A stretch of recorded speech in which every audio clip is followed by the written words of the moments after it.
Сак булыгыз кыш гриппы. Республиканың Мөслим һәм Шүпрәле районнарында кыш гриппы диагнозы расланды. Элегрәк бу йогышлы ауру Буа районында ачыкланган иде.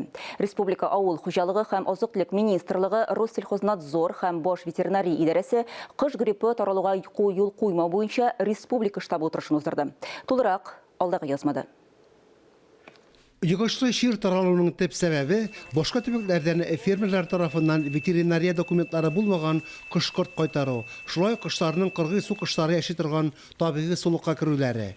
Йогышны бетерү буенча чаралар комплексы үткәрелә, ширле кышлар юк ителә. Буа районындагы крестьян фермер хуҗалыгында 920 баш каз һәм 117 баш үрдәк бетерелде. Бу шир республика таралмасын өчен нәрсәләр эшләргә кирәк дип сораганда, мин әйтер идем, безнең бит инде бар птицеводческий предприятиелар дип әйтәбез, алар ябык режимда эшләргә тиешләр.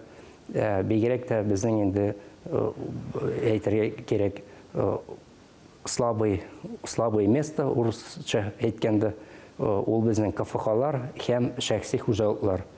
Аларга шулай кышны ябып асрарга тырышырга кирәк, чөнки әгәр кыргый кышлар аларның кышлары янына утырсалар, бу чир кыш гриппын эләктерәчәкләр.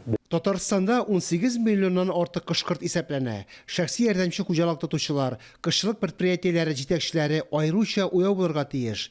Вирус биналарда, кышчылык фабрикаларында, ишек алларында, тере кыш базарларында, башка объектларда продуктлар, ит, йомырка, кыш мамыгы, каурый, азык, су, кыш тизәге, эш кораллары, шулай ук транспорт чаралары һәм хезмәт күрсәтүче персонал ашада торалырга мөмкин.